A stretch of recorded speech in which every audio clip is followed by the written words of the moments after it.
Folks, welcome to a monumental episode of the Stache Club Wrestling Podcast. First of all, my name is John. My name is Jimmy. Today is episode 150. Huge. They didn't think we'd make it this far. We made it to 150. And on this 150 episode, Jimmy, tell them what we're doing.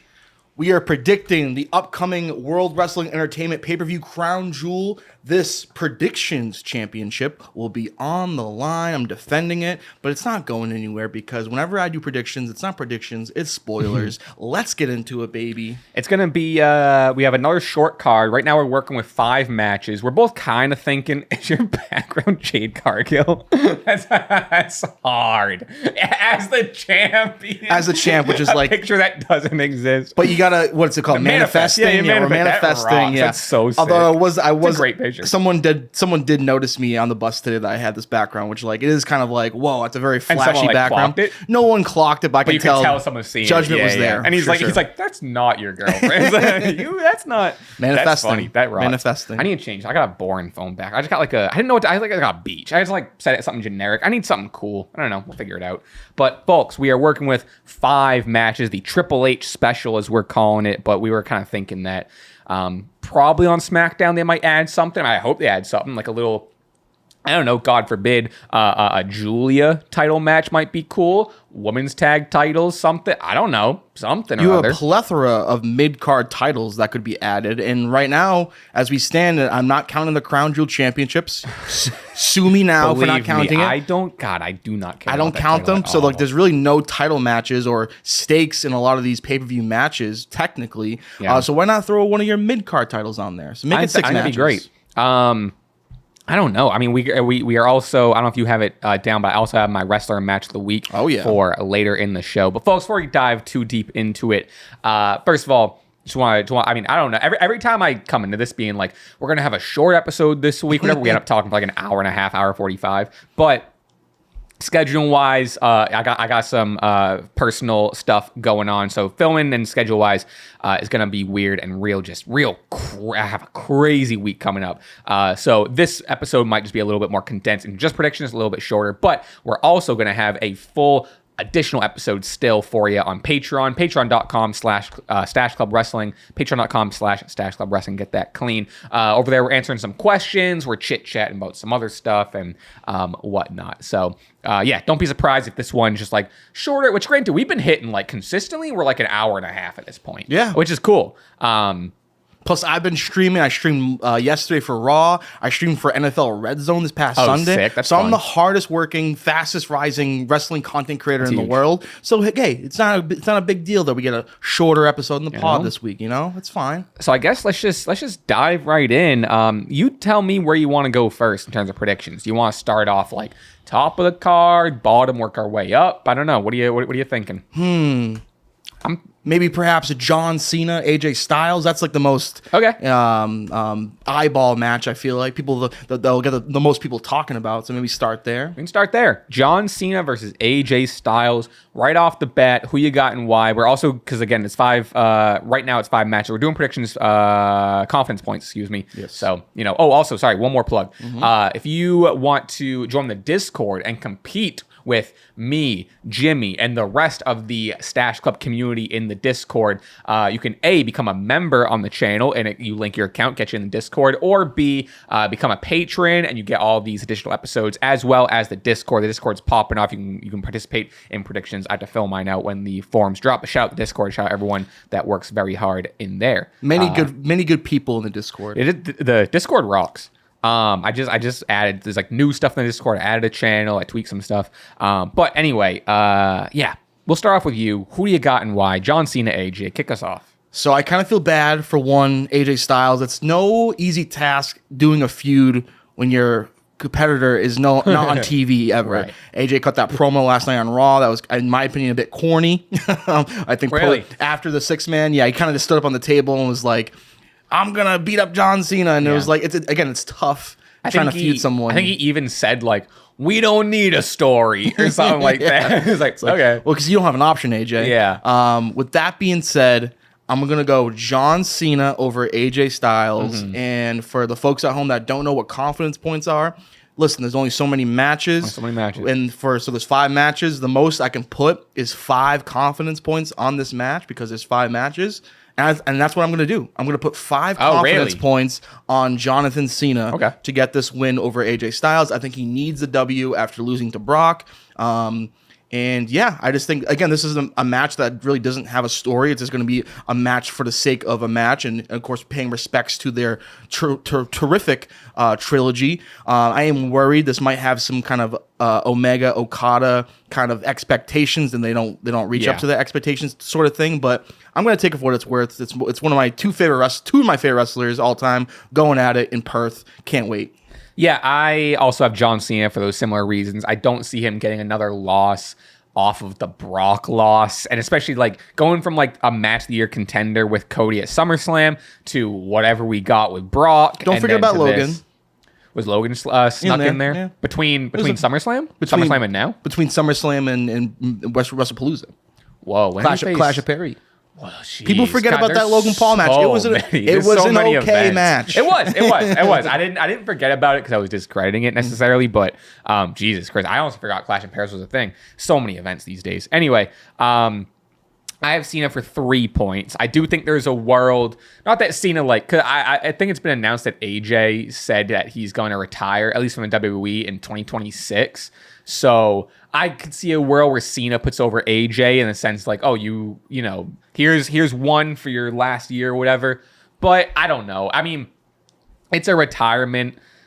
And I'm going to say nostalgia match, and that's not in a derogatory way, just like the story they're playing, which I don't, again, yes, movement, Daniel Bryan, I don't know, take it for what you want. The story they're playing is that, like, there was going to be no match planned, but the fans wanted it, and John Cena tweeted about it, and then AJ, and, like, we did this because it's what the fans want.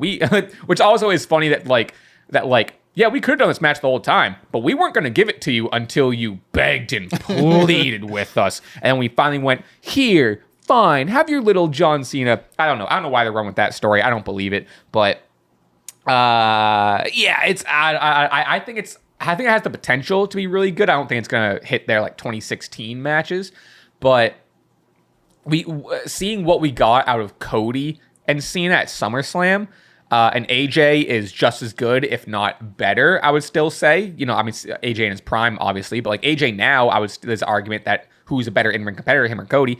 So if Cody can bring that out of Cena, I'm very confident that AJ can also bring that and match that out of Big Match John. Hell yeah. That's where I'm at. I also feel like, too, like for an angle if AJ Styles were to get the win here, it could maybe lead up to a story of like, oh, John Cena has now lost it. Because before he was a heel, in the last 5 years as a babyface, as classic John Cena, took a lot of L's. Wasn't that good. Sure. He kind of had to turn heel to win some matches. So right, now, that's kind of the whole story of like, I turned heel because I'm not confident in myself. I'm not John Cena of old. I can only become a champion because I'm, granted, they've just dropped everything and I don't think they give a shit. But you're right. If they want to continue that story, it would be at least something of like, he was a heel because he needed to, and now he's not because he loves the fans, but now he's losing.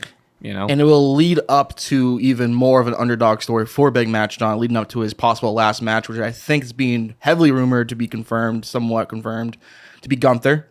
So yeah, that would be a huge... kind of seeing that, which I was kind of bummed. I don't know. I was on like Facebook, and I scrolled past something, which also apologies if that spoils anything for you, but I don't know. I hate getting spoiled. I think we all knew, and at that point, it's as heavily speculated it was going to be Gunther. Which, granted, I'm taking it as a grain of salt because I only saw, a random Facebook post like, Gunther is going to be his whatever. I think that is what's going to happen, but I don't know. It just annoys me personally when I'm scrolling and I see the inside report confirmed, and they make it public, and it's like, I don't really want to see that. I'll try to be better by not spoiling stuff. No, it's fine. Like I said, we've been speculating it for ever anyway, so it's not like it's shocking. I am just curious, how true it is. But I think I have been seeing, I don't know if it's been Fightful or what it was. It just, a few wrestling outlets. Click here for whatever's... it's not the sexiest pick now. It's not. But It's not. I think it is the smartest and definitely compelling if John, like we just said, loses to AJ here and has a losing streak heading into his final match, because it's like it's kind of makes sense for the cliche, wrestling go out on your back. But like, if we're really gonna sit here and say like we want John Cena to lose his last match against evil old Gunther, I don't know.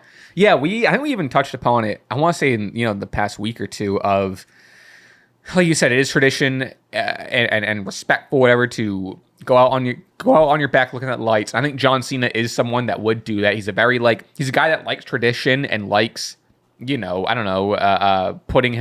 others first, and got to do the 3-second tan. Yeah, exactly. But we were also discussing, like, if there's anyone to go out with a win, it's John Cena for his last match. I mean, like, especially if it was in Boston, I think that's a different story. But like, you're still it's gonna be 100% versus 0 in terms of like babyface heel Gunther. It's gonna be no one cheering for Gunther. Are you really gonna end that Saturday Night's Main Event with like big bad Gunther beating John? Very well could, but is that how we want to see John's last match? I don't know. It's interesting. Sorry, go ahead. No, I was going to say right now, what do you think? Do you think John Cena, with everything we know, which, given, let's assume it's Gunther and whatever, do you think Cena loses in December on Saturday Night's Main Event? I kind of vote no. Okay. But like I said, like right now, Crown Jewel definitely plays a factor, because like what's his winning streak going forward, and like how long was it since his last win? So this match against AJ will definitely kind of steer me in the direction of like my prediction for if it's again Gunther or just John Cena's last match in general winning. It's also weird too how we only have like 5 or so dates left. Sure. And it goes from Survivor Series at the end of the month to then his last match. So he has no like build up. Yeah, there's a little jump. There's no build up. There's no Raw or SmackDown in between Survivor Series and that Saturday Night's Main Event. So it's like, how do you really promote a match when you're not ever there, and like what makes the most sense? Like, I don't know. So I think it kind of makes sense for like, we know this is John Cena's last match, Saturday Night's Main Event. Let's get a big heroic win, fireworks, yay. Yeah.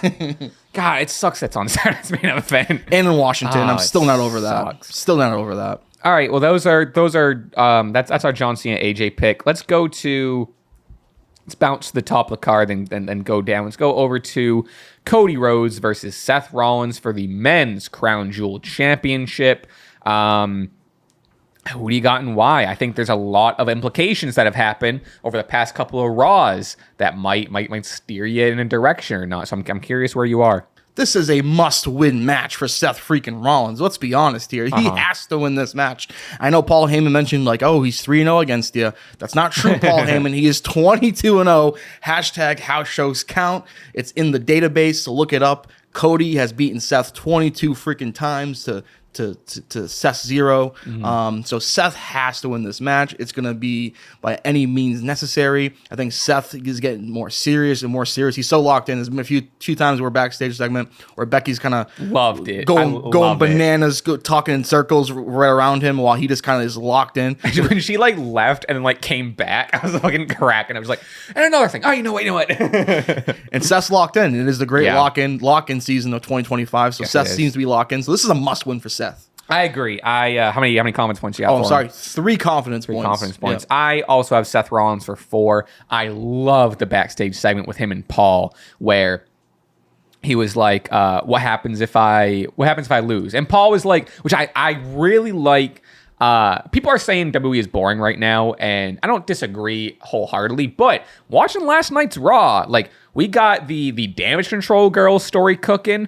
As much as I don't give a shit about the Crown Jewel Championship, I am very bought into this Cody Seth build, with like a lot of build being around like what's Paul Heyman's deal with Seth and all that. I think that's good stuff. We're going to talk about some others. I thought those were some very high points on Raw tonight. That's like very compelling stuff. And SmackDown was okay. SmackDown always sucks. It was okay, which is an improvement. I'm not saying it was good, but it was okay compared to I was just joking. Schneid.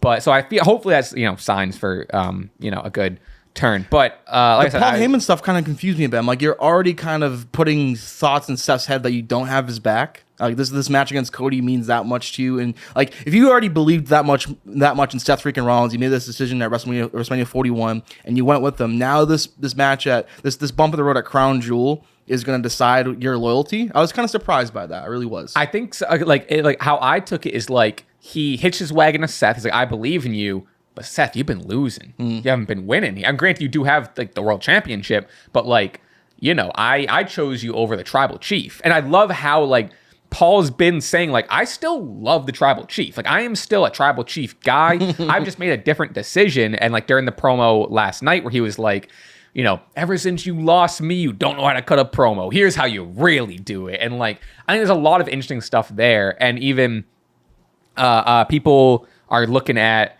when Seth was, I think it was last week on Raw, when Seth was getting beat down to close the show and Paul Heyman was holding back Bronson Reed and Braun Breaker, and Braun Breaker was like, what do you mean? And Paul's like, no. So I think there's like there's bits of that of like, why is Paul like, is he?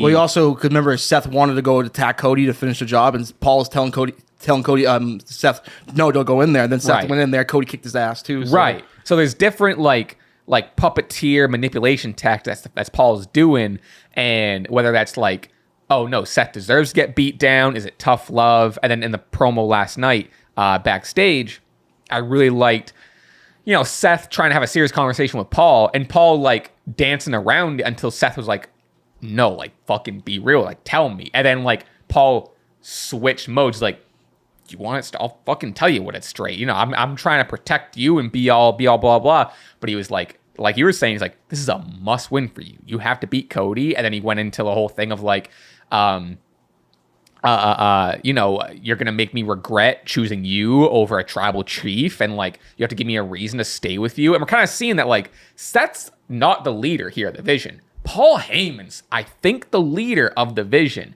Seth won't want to agree with that, but yeah, I think you're right. That's what I mean. And like I think Seth fully thinks he's the leader, but Paul, in a very quiet way, knows Paul's the leader. So I think there's gonna be a divide with that. And then I even liked Paul being honest of like, if you lose to Cody, you are now a, whatever he said, a wannabe second-rate champion. Yeah, whatever it was, champion, whatever he called the World Heavyweight Championship. So I loved him laying it all down the line in terms of like, you're supposed to be the guy, and like in terms of like Seth's legacy and his placement right now, and also like you're gonna lose me and potentially all your power.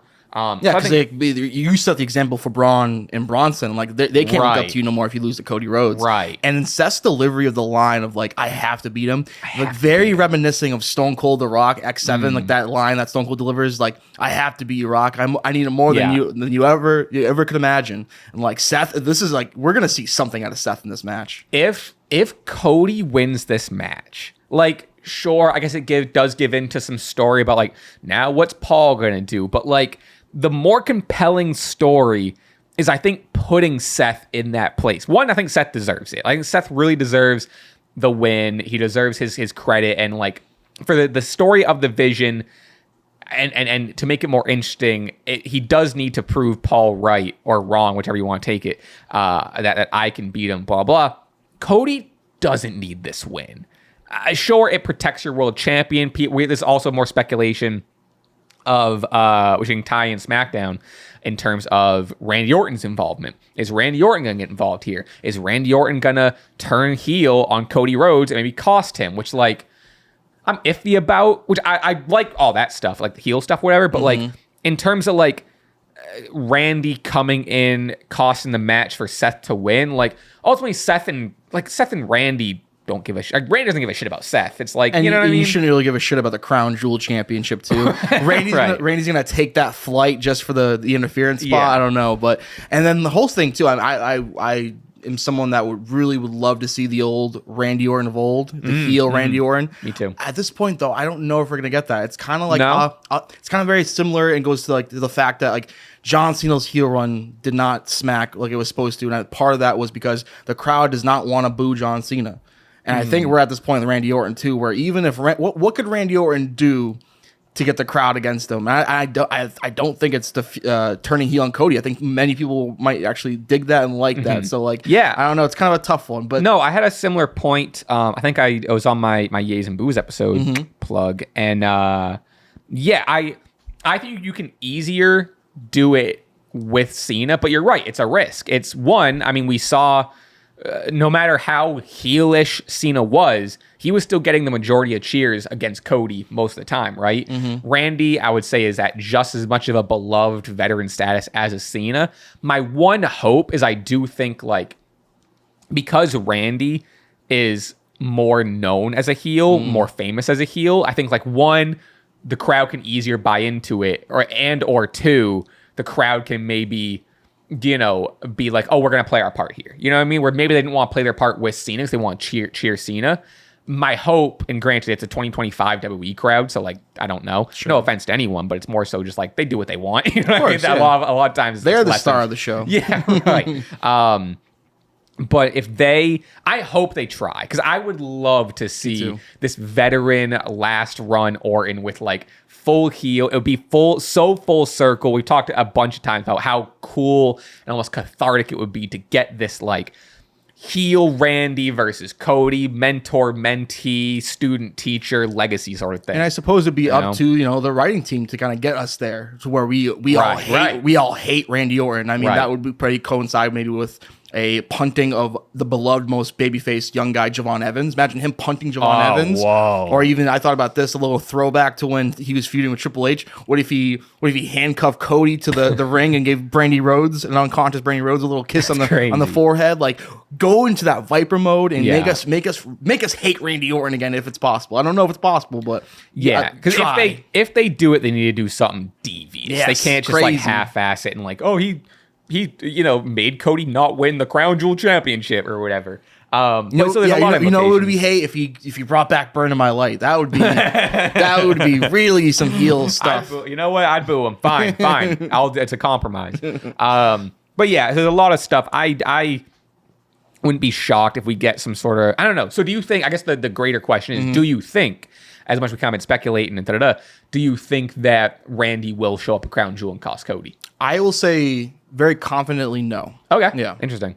I'm not confident either way. I could see it. I could also see them just like just having these feuds separate, which, like, granted, like, Seth did get involved at the end of SmackDown, but I could see them just having like this Cody Seth thing, and then back on SmackDown you have like the Randy stuff. I think more likely, I kind of brought this up last week, and it's not the most popular take, whatever. And I'm trying not to fancy book too much, because I think at some points it gets annoying. I'm trying not to be as annoying. But like Brock, I think Brock coming in and it's not crazy. It's not crazy. It's kind of pseudo join the Vision somewhat ish, and starting that potential down the road feud with Braun Breaker and Brock and all that stuff. So I would think maybe Brock being involved over Randy in this match, actually.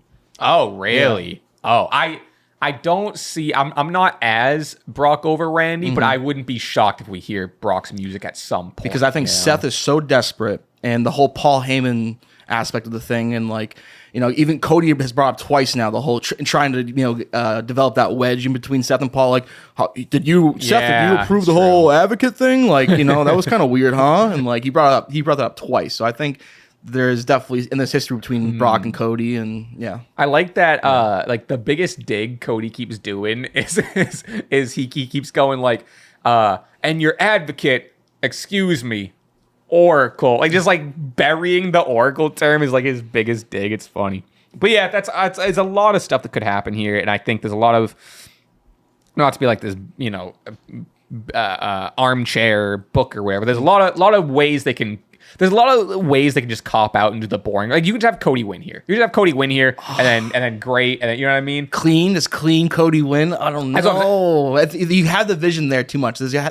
I'm saying like that's like the boring. Like, I could just see WWE just being like, we'll just get Cody win. He beats the bad guy or whatever. I hope they do something like Seth winning and whatever. I know it's internet heat or whatever, but like that at this point too, like you don't want to have Cody just like almost super Cody at some point and kind of get that kind of that rep of like, oh, Cody just beats everyone. He's getting boring. Boo this man. Which like as Cody as the world champion top guy, you already have that little minority voice kind of, and it got louder and louder with him feuding against Cena. So I kind of want him to be protected as a babyface, and I think a loss here would serve Cody better than a win almost. Last thing about Cody and Randy before we move on, I'm seeing some call it speculation, call it fantasy booking of a little swerve in the sense that Cody turns on Randy. Oh, yeah, right. Oh, yeah, right. I don't think it's... I think of everything we talked about, as much as I would love a heel Cody, I think that's the least likely thing to happen. I had such a big hard-on for the prospect of Cody doing the double turn at SummerSlam. Yeah. I am so far past wanting a Cody heel turn, and also just remembering that Cody himself in like many interviews has said like he doesn't want it to be a heel turn. So I can't believe you. Yeah, it's the whole reason he like left AEW. Not the whole reason, but like a big part of his AEW stuff. All right, we're going to move on to the Women's Crown Jewel Championship match. Stephanie Vaquer versus Tiffany Stratton. Who do you got and why? This is so freaking tough, John. But I'm going to put my 10 toes down, put 4 confidence points, only 4 toes, I guess. Tiffy over Stephanie Vaquer. Wow, really? I know Stephanie just won the world title. Whoa. I think the world of her. This, of course, isn't for her world title, so you could take a loss here. Your reign just began. I think they really want to keep Tiffy as strong as possible. I think she's undefeated so far in the year 2025. Well, or it's pretty easy to be undefeated if you don't have any matches. and your matches are always against Nia Jax. But I think, they really want to keep Tiffy strong for as long as possible. I would assume maybe until Mania where she drops the title to someone bigger. But yeah, this one to me is a really tough match to predict. Yeah, I agree. I'm going with Stephanie Vaquer for a whopping 5. Oh wow! This is the match right here. This is kind of the match. Holy shoot! It was a toss up. I don't know why I have so many confidence points on it. I think just compared to everything else, I'm just like my thinking is kind of even. It's like same. They've cooled down on Tiffany, and I fully agree they do want to keep her strong, and she's gonna hold the title for a long time. Whether that ends up being her dropping it to a Jade or a Bianca or whoever else. But Stephanie feels on fire, and to me, I think they're gonna capitalize on that and be like, oh, like. Stephanie is the hottest rising star. We just had her beat Io for the world title. Like, she's our next, like, it girl right now. So I see them just capitalizing on the momentum with Stephanie. That's kind of all I really have for this. You know what I mean? That's super fair, and it's I kind of acknowledge. Yeah, Stephanie is like super hot right now, viral, and Tiffy honestly ice cold. So that's kind of where my thinking is, where Tiffany really needs a win here, I would disagree and with maybe that a change in attitude because like she is like still technically a babyface, and like does not fit her at all. She's cold. And in this match, she would like Stephanie's getting cheers over Tiffany. Oh, big time. So like she could heal it up in this match for sure. Maybe what better way to maybe start a new character change when beating this beloved favorite? And the thing is too, it's like someone asked me on stream, like, who do you see dethroning Tiffy Stratton for this title at any given point? Because I feel like, respectfully to my phone background, it's too late for this person, Jade Cargill. On SmackDown, like I don't know who's the next up to lead that brand as the world champion. I think whenever Bianca comes back, I think Bianca's the next one. That's fair. But it's obviously. But my brain kind of connects there to Raw. But is that true? I don't know. I mean, I guess none of it. Bianca? I honestly have no idea. None of it actually matters. But I generally have no clue. Yeah, it's tough to think though for me. Yeah, I mean that's even just like looking at like the SmackDown. SmackDown in general is like there's the tag team division's been like hot. But then you look at how deep like the NXT and Raw women's divisions are, and it's like ooh, SmackDown's suffering. I mean, we have which I love it, but now we have Julia pseudo involved, I guess, in the main event picture as the U.S. champion. She got involved the other week, had the tag team match on SmackDown. It was her and Kiana versus Tiffany and Stephanie. But that U.S. title is kind of like a hindrance because that makes me think like you're still the U.S. champion. That's what I mean, right? So like they don't even have depth to like. They don't have depth where they need like the U.S. champ to like be in the main event picture. And like I think Julia, I mean, it's this U.S. title is just a curse. It feels like, but like I'm clamoring for just Julia versus Stephanie on the main roster. We got blessed, which we're gonna talk about in a second. Got blessed with first time ever in WWE, first time in 10 years in general. Little Kyrie Io. Yeah, that stat actually blew my mind that this is the first time in WWE. It's shocking. Yeah, like what the hell took so long? Even like nothing in like NXT or whatever. I don't know. But anyway, I think you were gonna say something. finishing up Stephanie. I was just kind of on Julia, and it's, Okay. I had this thought on the way here, and it's kind of on me because I'm not familiar at all with Julia's work prior to main roster WWE, so that's on me. But it's shocking to me knowing how well-respected a wrestler she is that I can now sit here and tell you that for a fact I've enjoyed more Maxine Dupree matches than I have Julia matches. Which is like, wow, I would never, because I've only seen televised Julia matches. I haven't really enjoyed any of them, to be honest with you. That match with Maxine Dupree and Becky Lynch last night rocked my socks off. So, like, that's pretty crazy to say. It's not too late for Julia. I think it's booking. I think there's definitely like some communication issues in mid-match sometimes, but like, I don't know. I'm very like, I'm excited for losing patience a little bit. I'm excited for when they let Julia be Julia and give her like I said, I think once we get Julia versus Stephanie, like that's gonna be the switch of like with you and a lot of people. Like I think a lot of people are in your camp of like, so my kind of opinion on Julia on the main roster is I think, and again hindsight's very 2020. I think WWE got very excited and jumped the gun with them in NXT and called by them I mean Julia and Stephanie. Yep. Brought them up to the main roster. I think them both getting called up at the same time, I think hindered Julia because the attention for a new unknown person to this main roster audience was like split. Stephanie just ended up having more success, and then people just kind of like weren't paying as much attention to Julia also because of the lack of booking, and then split too for the interest in terms of the women's mid-card title because the women's IC title's been booked a lot better than the women's US. And then you look at like imagine, and so again, hindsight 2020, whatever. But I think Julia should have stayed in NXT and like ran NXT while Stephanie's off and the main roster. Now Julia's building herself up like with the NXT title, and she's slaughtering everyone. She's having bangers and proving herself, and then drops it to a Jordan Grace or whatever, graduates eventually. But I think WWE just got excited and jumped the gun to bring him to the main roster, and then didn't have a plan. I think you're absolutely right. I think you're absolutely right. And then you go to, I'm not trying to dig at JC Jane, but like Julia could have been the NXT champion this whole time that JC Jane's been NXT champion, and I think that would have really helped Julia. So I think you're absolutely right. Yeah, and like I said, like I like that we still have like a Jordan Grace and a JC Jane, and then Sol Ruka seems like she's about to graduate. Which like I kind of want to see Sol Ruka with the NXT title, but like.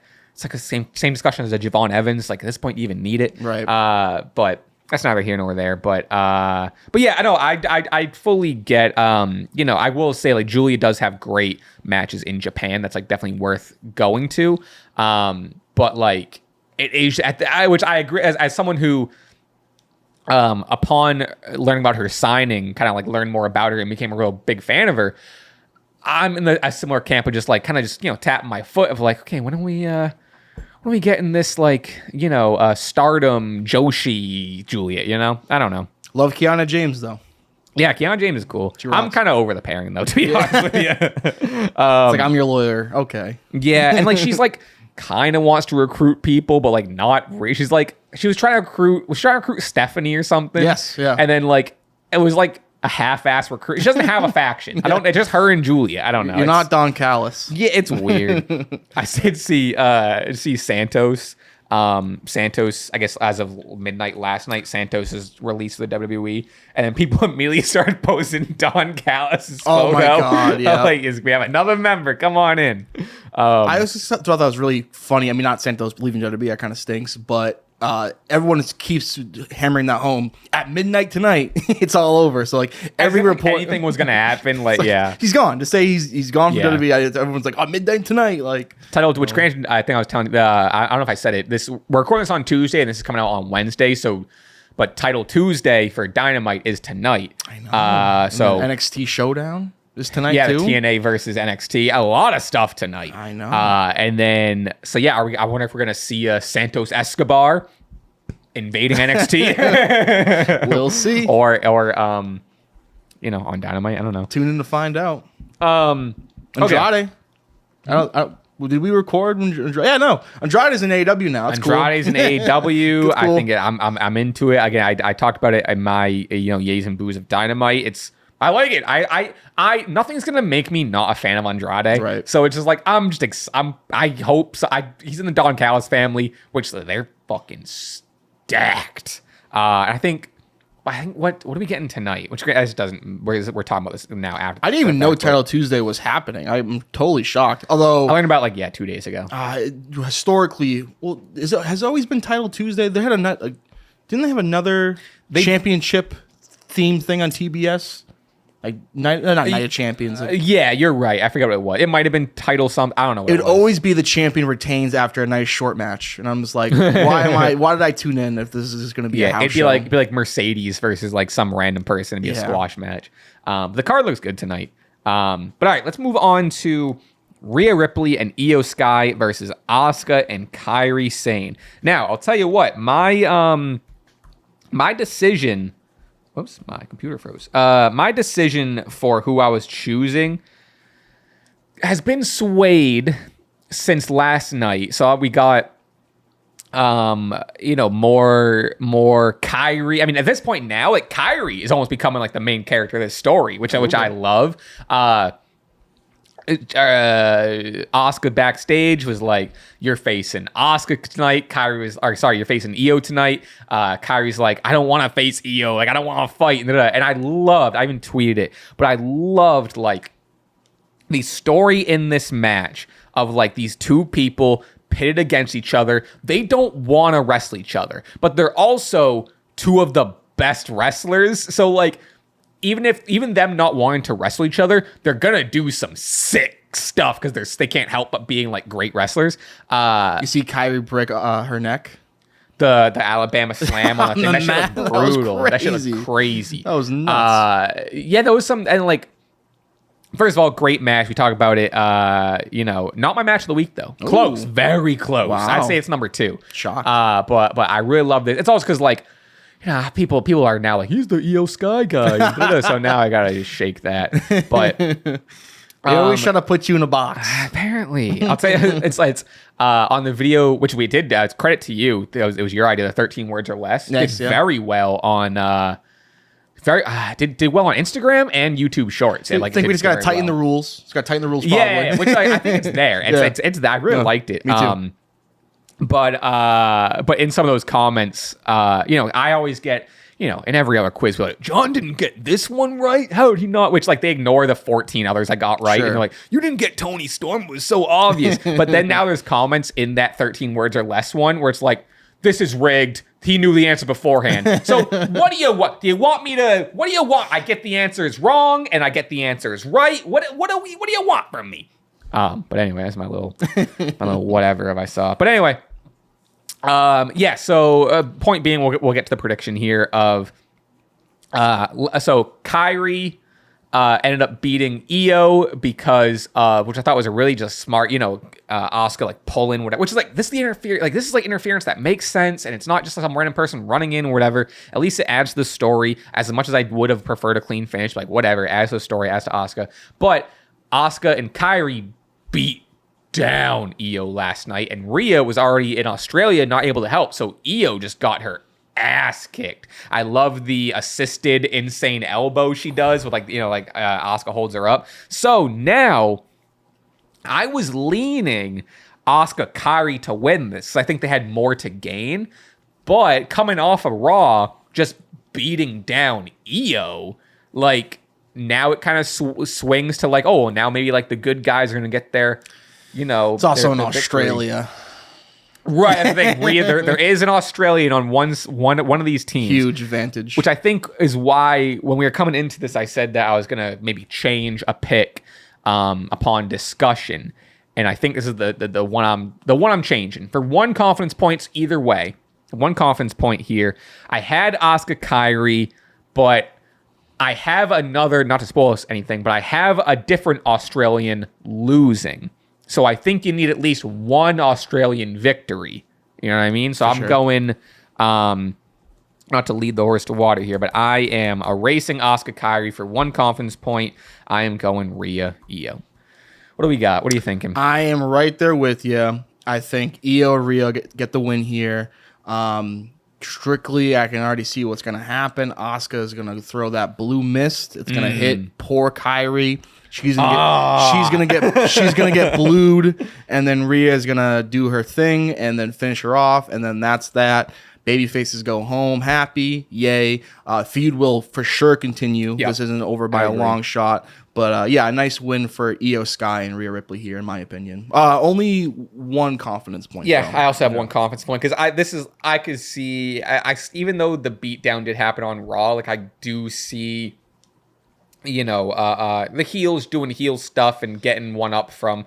Maybe someone else joins. Well, probably not. I'm kind of just talking out loud, but I don't know. I don't know what's gonna happen. But your point, honestly, about them being in Australia, like really sways me too. But yeah, other than that, I don't have much else to say about this match specifically. But like, I am enjoying this feud. It's a highlight of every single Raw. Kairi Sane has been the MVP at this, or was the MVP of last night specifically. And I'm excited to kind of see where it continues to go. When Kairi finally says no to Asuka, or does that, because Asuka slapped her last night. That was wild. So when at that moment where Kairi's gonna grab her arm, place is gonna fucking blow up. All right, we'll move on to the last prediction of the day in an Australian street fight. Roman Reigns versus Bronson Reed. Who do you got? What are your thoughts? Paul Heyman said the word stretcher 18 times in that promo leading up to the match announcement last night. Brought home the fact that Roman Reigns had to be stretched out of Clash of Perry. Stretcher.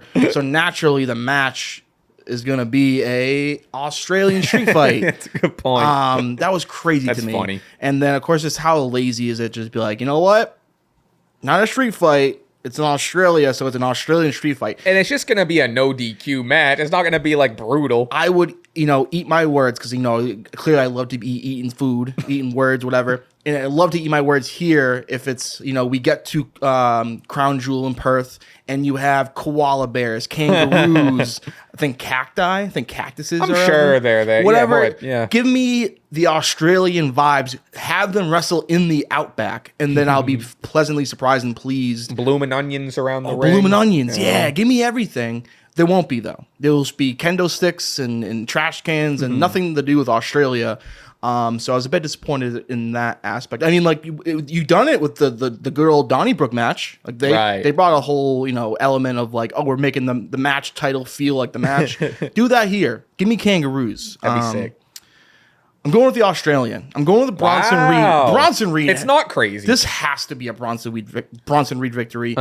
You got your ass kicked at Clash of Perry. You did get your lick back somewhat post match. You beat down. You killed him. You sent him to the hospital. Whatever. This Bronson Reed. You're in your home country. You have to get this W here. Massive. I think it was pretty purposely that Braun Breaker wasn't on Raw last night. I think he'll play a factor in helping his boy Bronson get a victory over Roman Reigns here. And then Roman can go on vacation right after. Yeah, this one's pretty up in the air for me. I kind of have just defaulted to a Roman Reigns victory. It's his 8th time returning this year. The match that everyone wants is Roman Braun. To me, I think we're eventually going to get that. So I don't see Roman, not that I don't see it, but my prediction is that Roman's not going to lose to Bronson Reed here because we're just trying to get to the money match of Roman Braun. So there's no need to lose to Bronson. And they already kind of had their feud. They did the tribal thief thing with him stealing the shoes. If Bronson Reed wins, they just steal his shoes again and kind of start that whole thing up. I don't know. To me, it just seems like they needed to put Bronson Reed on the card because they were in Australia. They're I don't even think Roman. I think I saw a take on Twitter that they're there's no way Roman was even supposed to be in this match. I don't know. I have a 2 confidence points on it. So I'm right there with you where I'm, pretty unsure of what's going to happen. I could see them, but here's the thing. I don't think he is obviously Australian. I don't know. I wouldn't be surprised if the crowd doesn't cheer him. I don't think he's going to get a big hometown cheer. Ooh, I don't know. Rhea Ripley, the place is going to explode. But I don't know if I see Bronson Reed getting the big hometown. I think he'll be cheered for his entrance. You'll hear the Aussie, oi, oi, oi. But again, you are going against the megastar, global sensation Roman Reigns. So that kind of trumps any like hometown feel good, whatever. Right. So I do agree. Yeah. But yeah, I got it for 2 points. Roman Reigns. Yeah, I got 2 for Bronson Reed. Actually. Okay, all right. So we got this will be a pretty definitive win. Whoever takes. I mean, it seems like it's gonna come down to Tiffany's Steph. That's a big one. And then depending on the match order, we might know early. But yeah, other than that, I have nothing much to say about it. And like, I think you're right. Like, we will get a Braun Breaker involvement. I think this, regardless of a win or a lose, I hope / think this is gonna be the seed planted for that finally Braun versus Roman match that we all want. Yep. Hopefully. So it's kind of that. I mean, you also have a lot of stars in regards to the Raw men's roster that aren't on the card here. You don't have CM Punk. You don't have LA Knight. You don't have Little Roman. So, Little Roman. Little Roman. I mean, we didn't talk much about that. That was a big win for. Oh, no, I don't say big win for LA Knight, but like it was pretty funny. I'd say it was. It was pretty funny that he tagged himself in to get the pin over Jey Uso. But LA Knight, CM Punk defeat the Usos last night on Raw.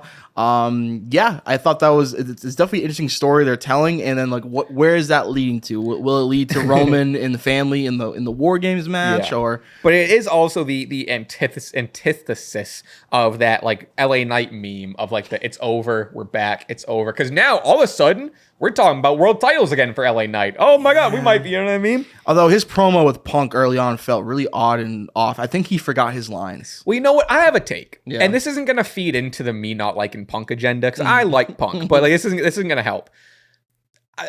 So you know how like, have you heard the thing that in who is it? I think it's in The Rock's contract for movies. He can't lose. Okay, yeah, I've heard this. Have you heard that? Yeah. I think CM Punk has the same thing in his contracts when it comes to promos. Oh, okay. Because he doesn't give anyone a whole lot in his promos.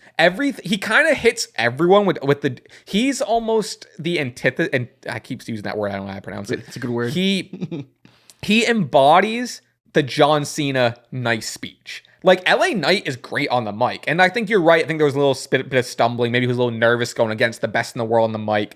I think he clearly, like, forgot what he was supposed to be saying. And to your credit, too, I think Punk kind of jumped on it. Yeah. Which, like, it's entertaining. And Punk is, like, it's why Punk's one of the best. He's, like, whether it's on the spot or not, like, he comes up with these lines. And him, like him dissing him with you never won a world title. But, give LA Knight a little bit of shot. You know what I mean? Like, I don't want to use the term buried, but like there was a little bit of promo no selling to Punk. And like I said, I'm glad you caught that. You know what I mean? Yeah. And I'm not usually the, you know, I don't know. I'm not trying to be nitpicky here or whatever, but like I think I don't think you needed. And granted, like I even almost appreciate like an old school mindset of like, if you're gonna forget your lines, like I'm gonna like this is gonna be real. I'm gonna jump on you. Mm-hmm. So you like better, which like I do appreciate the realism Punk brings, but I think Punk, and this has been in multiple promo battles, whatever. Punk just no sells everyone he's going up against in a promo battle. Or like every single line someone says, it's either an eye roll or he's very quick to be like, no, but you know what I mean? It's like, I don't know. I don't love it. And like I said, I don't know if I'm in the minority there. It's like I said, it's not going to add to my CM Punk, you know what I mean? And it sucks too because Punk actually flubbed up himself too. He said the match Cody for Seth is title for title at Crown Jewel. He was like, not. Nobody in the back yell at me or whatever. It's not. And that's the thing too. Like I like you mentioned realness. I love the realness of a lot of LA Knight's promos where it feels like what he's saying isn't scripted and it kind of comes off as like genuinely real sometimes with his deliveries where it's like, oh, like you kind of seem like he's genuine self and he's coming off like authentic. Where this promo, I'm watching it and it's tough too because he's coming through a perspective. One, being a babyface promo is always tough, and then two, he's in the ring with Jey Uso, who's a world champion. Yeah. He's in the ring with CM Punk, a multi-time world champion. Both have won the world title recently. Yeah. So he's been in this position of like last 3 years of like a guy that's kind of like, what's that old story with the wolves? Goldilocks. He's kind of Goldilocks. He's never gonna win the big one. So he's coming from I don't know if that's Goldilocks. No, what's the other one? The boy who cried wolf. The boy. Okay. LA Knight's the boy who cried wolf, where he's the boy who cried, future world champion, and he can't do it. So he's in there cutting the promo, cutting his teeth with the guys who are world champions. So he's already kind of like a little bro to these guys. 100%. And that did not help last night, where Punk kind of no sold him, kind of little broed him in the promo. So I was really happy to see LA Knight get that victory in the main event and get the pin over little Roman J. There was even a moment where CM Punk said something to LA Knight. It might have been the world title disc. I forget what it was. And LA Knight kind of like he kind of let it breathe with the audience. And he kind of like looked off into the audience. And Punk off mic, which again, this is the realness I do appreciate. Where Punk was kind of like, hey, you're looking at me. Like, talk to me. You're looking at them. And like that was an unscripted moment to me, is what it seemed. And they kind of had like a little bit of words like back and forth off mic, which again, I appreciate Punk adding realism and intensity and whatever. And like, from Punk leaning into the character, he was fully in character. He'd be like, no, you're talking to me, look at me. But it's little stuff like that. But you're acknowledging like how that makes LA Knight look. Right. And my whole thing was he kind of looks like a little bro yesterday. And it's not like LA Knight. Like LA Knight is consistently in like, he's one of the best talkers. And you're right. It was just like a little bro sort of thing. And it's like, and I'm not even that big of an LA Knight fan, but it's like, it's just kind of annoying where it's like, this guy has the moment. And like, this is a big moment for LA Knight. Like I said, I'm not to talk in circles, but he did have a promo battle with the best talker in the world. And it doesn't help when the best talker in the world no sells. Not that he's an up and comer, he's in his like late 30s or whatever, but I don't know. It was just weird to me, but I don't know. Even to just mention, we didn't talk about a little bit of like you were saying Roman and Jay, where Roman Jay Jimmy, which I love how much shine Jimmy's now getting, and Roman backstage be like, I hear everything that happens, right? Why would it be a problem if he's, you know what I mean? Yeah. He's like, we're getting gaslighting Roman back. Jimmy's now playing an important role. Jay is like off his rocker and kind of becoming to the tribal chief now, and Jimmy's in the middle of it. And this is like, remember like earlier in the show, I was kind of talking about how Raw is a good Raw. It has compelling moments where like, sure, it is just like the 5th year and the 900th inning of this bloodline story. However, it's interesting to me. It's the same characters and same story, but pivoted, where now the focus is on like Jimmy, and now Jay is turning into a whole different person as Jay becoming a tribal chief, and Roman is back to gaslighting, and it's interesting. We're building up to something big within this, many year storyline for sure. Yeah, so I like it. I really like how Jimmy's been playing it, and then them like not being on the same page really last night in their tag match. And then them losing the match, and then being like pissed at each other, kind of shoving each other a little bit, just be like, "What the hell?" And it's interesting. I'm curious to see where it's curious to see where it's gonna go. Hell yeah!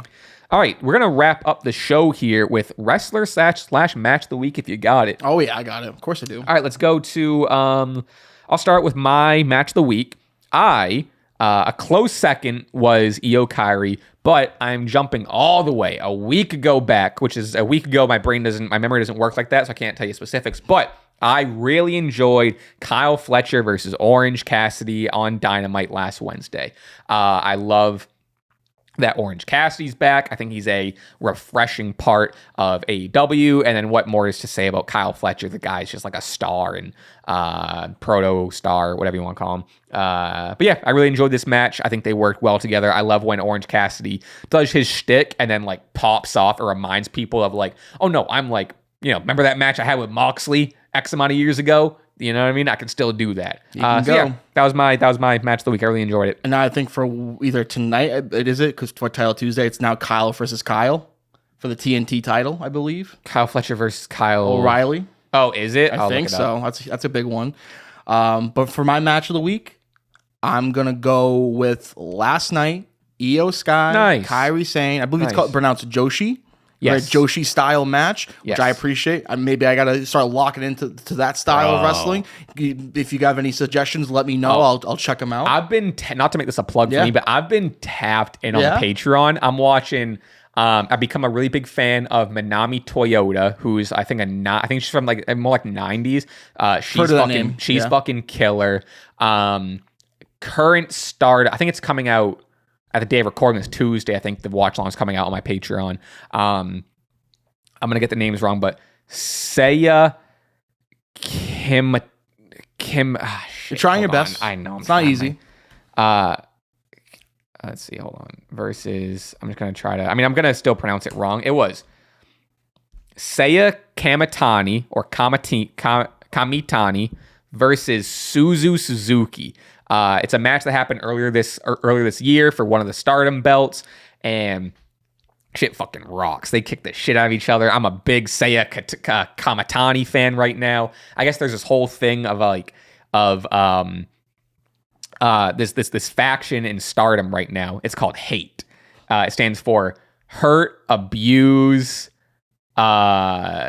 T, and then it's like whatever. They're like this like bad evil group in Stardom, and they have, which I thought there was a tie-in with Bullet Club because they had like these like Hate Club shirts, and like I don't know, it's lore that I'm like slowly learning. Point being is like Surrey, Saree, Surrey, something like that. Yeah. She had a match in AW, but she's like she's like people are, it's like her, apparently it's her and like Io Sky right now are like the two, like people are like, no, but there's someone else in like in Stardom or whatever. And then I learned, so I was always curious what Joshi meant in terms of like, well, like it's Stardom, but now like New Japan owns Stardom because New Japan didn't have a women's division for a long time, but like now I think they do, and like this like the strong New Japan title, but then there's like Stardom with their titles, and then like people refer to it as Joshi, which I didn't know what the fuck that was. Is that a different promotion? Apparently Joshi is just the Joshi wrestling. It's just women's wrestling. Joshi translates to woman,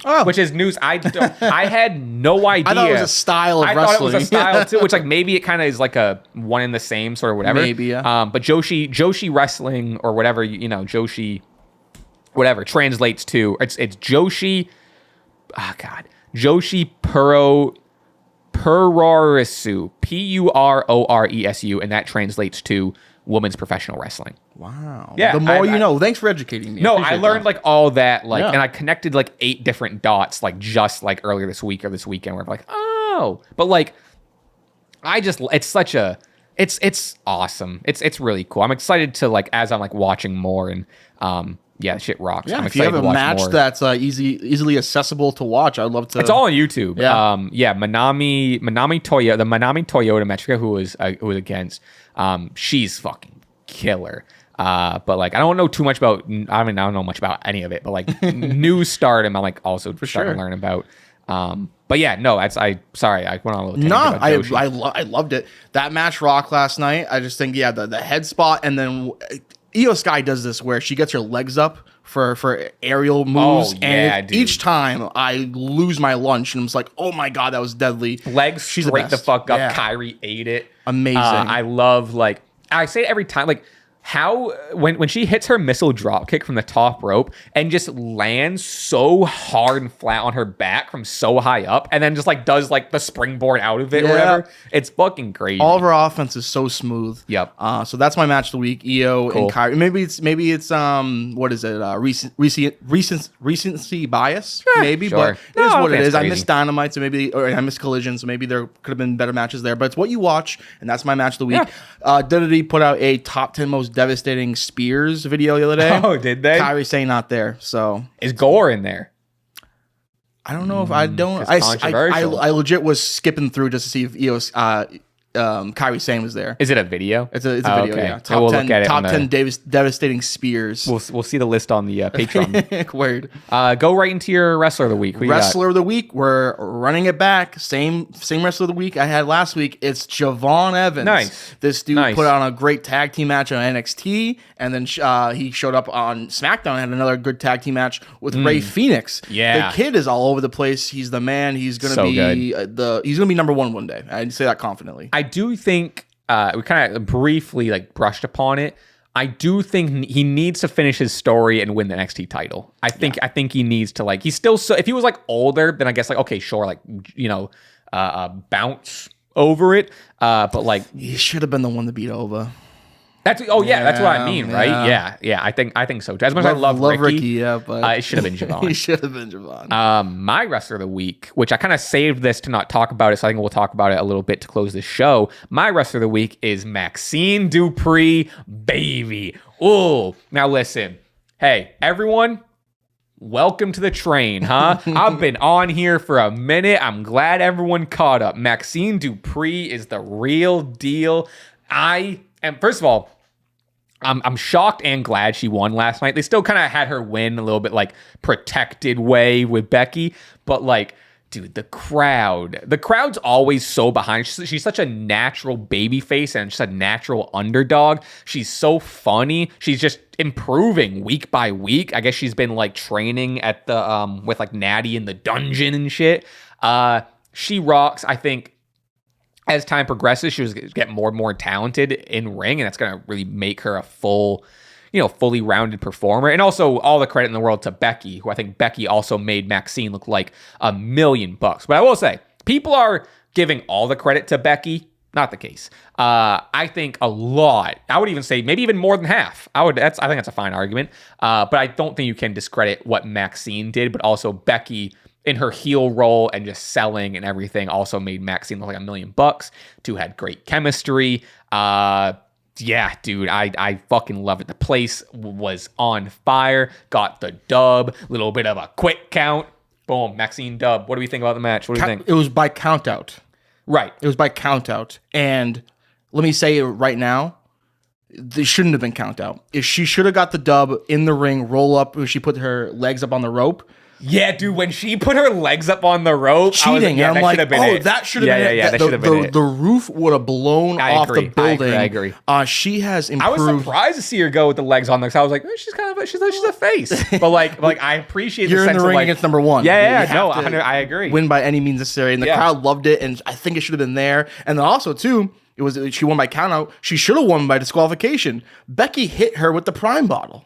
I didn't think of that. Why is that not a disqualification? That's funny. But she's improved immensely. It's so good to see. And yeah, I will say, you've been on the train for a lot longer than most people. So hop on board. Welcome, Conductor John. I'll defend. A lot of people are like, awfully fast count, Jessica Carr, or whatever. That was a very fast count. It was a very fast count. I thought you said it was a pin, but yeah, she did count like 7, 8, 9, 10. That was crazy. The second Maxine went in, she was like, 8, 9, 10, which commentary sold it immediately, which like in my head made up for it. Because I guess like, I don't remember the instance, but Becky did something to Jessica Carr where she got in her face, or like there was some instance where like Becky kind of gave it to Jessica Carr. Because at one point, I swear Maxine got a pin on her, and it was 3. It was clearly 3. But Becky is a fantastic kick out artist.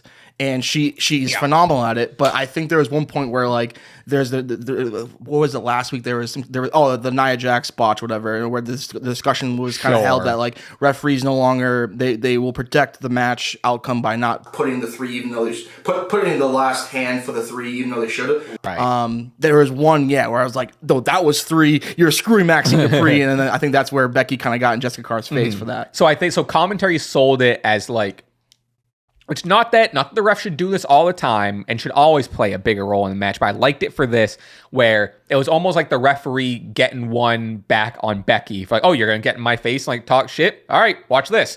8, 9, 10. Cool. Which like people had a problem with the fast count. I think if commentary didn't say that, but like commentary sold it, it became part of the show. It made all the sense in the world. Not that I think like, the referee should do that for every match, but it worked for me. It wrapped up that it made that make sense. It wrapped up in a nice bow, and I think we're gonna maybe Becky gets a receipt on old Jessica Carr. I mean, Jessica Carr's been training. I know. Jessica Carr's been in. She goes. I forget what her name is in Evolve, but like, yeah, she's been working. There might be something there. I hope. I'm very curious to see like next week. Do we get like the rematch with Maxine and Becky? Don't let this be it. Capitalize on momentum. You see how in terms of even like, the Kyrie Io match was like fantastic, but in terms of like the crowd being like on their fucking feet, like whatever, that was the match. That was the match for sure. Women's wrestling, baby. You had that match. You had wrestling. Roxanne and Lyra, and then you had fun. Yeah, it was good. Kyrie versus it was my match of the week. Kairi Frisio. So like, what the heck, man? Yeah, no, women's wrestling is carrying WWE.